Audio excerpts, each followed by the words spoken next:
always, guys, respect the pump. I respect the pump in all assets. Why? Because it's kind of like karma. You know, the power of the pump always comes back to you if you respect the pump of other people. GM, we are back at the intersection of shitcoins and AI once again, as this is the market sector that's moving right now and really spawning some interest here. So quick update here on Bitcoin. So starting things off, Bitcoin's at 66.5K this morning. We've entered into this purpley red rectangle we drew out previously, stating, look, you had Crown's analysis coming in around this level, 66,000. Also, CBS, Cold Blood Schiller, also suggesting 66 would be the sweep. We've had that now. Crown suggesting 66 needs to hold. And so we could base out around here. That is fine, but expecting to move up in, say, the following week. And it does look like the more this goes on, price is just being suppressed going into the election. And then I think the brakes come off after that period. So rather interestingly here, this is Kato AI, so on-chain and via socials, picking up the sentiment analytics, and you can see the top gainers in the last 24 hours, Polymarkets, Ethereum, and in the middle there, Fartcoin. So Fartcoin, we will continue in the same vein here.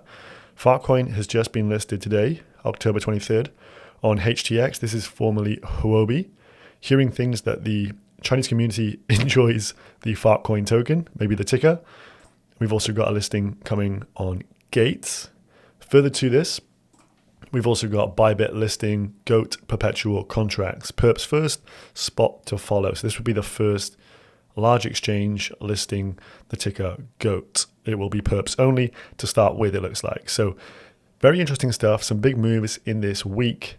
We're seeing the first major exchange listings. We're seeing the kind of movement from on-chain to now centralized exchange, traders being able to pick up these tokens in this new AI meme meta. Also, quick update, Truth Terminal is now at 120,000 followers, which is pretty incredible. Location in the chambers, and it's been tweeting out some weird stuff again this morning. I want to be a Yeti when I grow up. We'll leave things there. So yesterday, Ellio hosted this live Twitter space, live video space, where he had, you can see Virtual Bacon, Miles, and of course Murad, who is the kind of cheerleader for the meme coin Supercycle.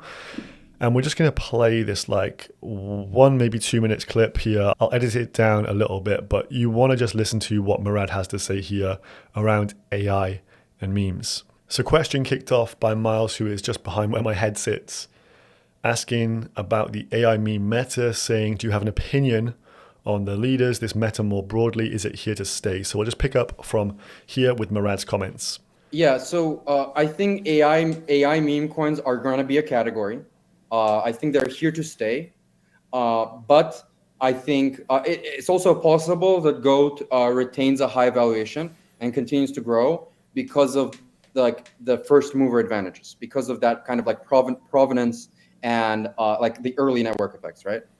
That being said, there's a lot of grifting and a lot of scamming going on already, a lot of bundling, a lot of sort of like cabal plays in AI meme coins happening. Like I said earlier, because a lot of the crypto natives, they aren't necessarily machine learning or AI experts, it makes it even easier to scam. So mentally prepare for 95% or more of AI themed meme coins to be outright fraud, right? That being said, I do think that 2 or 3 of them will go to really high valuations as well. But I'm still kind of observing, studying, observing the community specifically to see like what those big leaders might end up being. So interesting few points there made. So Murad sees the AI meme category as a sticky category, one that will sustain. Makes a lot of sense. I don't think you have to be Einstein to work that one out at this point.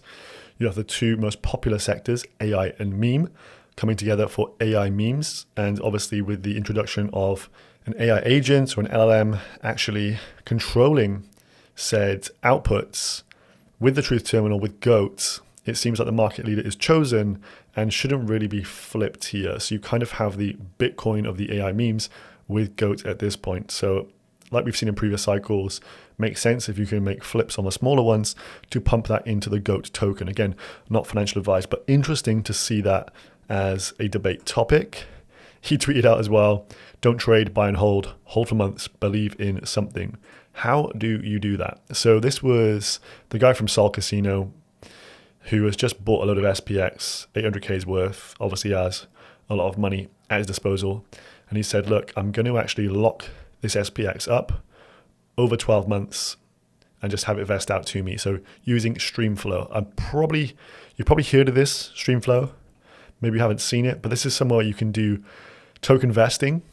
And so this means that you could put in, say, 10,000 GOAT tokens as an example, and then get them to release to you maybe on a weekly basis over the course of, say, 52 weeks, a full year. And then each and every of those 52 weeks, you're going to get your 10,000 tokens divided by 52, and whatever that number is, distributed to you on the weekly basis. So this would be the way that a lot of people are starting to utilize to save themselves from overtrading their bags. Famously, a PopCat whale did this early on, like 1-2 cent PopCat, and had the vesting coming to them, I think at some point in the last few months, and that person made millions of dollars that maybe they wouldn't if they had the tokens easily at their disposal. They could have just sold them in a downturn. So quite an interesting bit of tech here with Streamflow. So maybe worth actually looking at this one. Maybe I'll do a video if there is enough demand for this. But let's look at some charts. So just a quick top down here, we have GOAT, the market leader, huge recovery from this scary dip on October 21st, now up to 640 mil market cap. Yesterday, as per the A16Z video that came out, that was around here, around 40 cents-ish, like 42, 43, 44, something like that.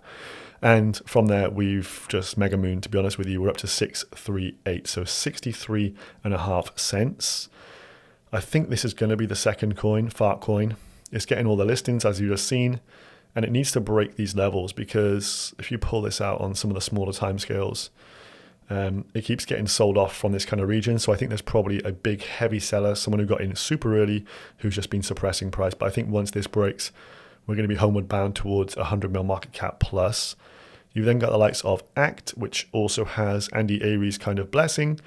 That's at a 21 mil market cap today, kind of retesting the previous areas, these previous highs, and it's seemingly going up again. So very interesting stuff.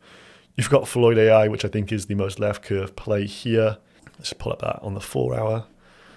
Looks pretty good. Probably a bit too expensive at this point. Then we have Ganon at a 96 mil market cap. Some people claiming this is a Cabal coin, but I don't really know. Chart doesn't look too bad there. And then in terms of the two other chatbots live, we have Luna looking okay, kind of bull flagging a bit. And then we have Shigen as well.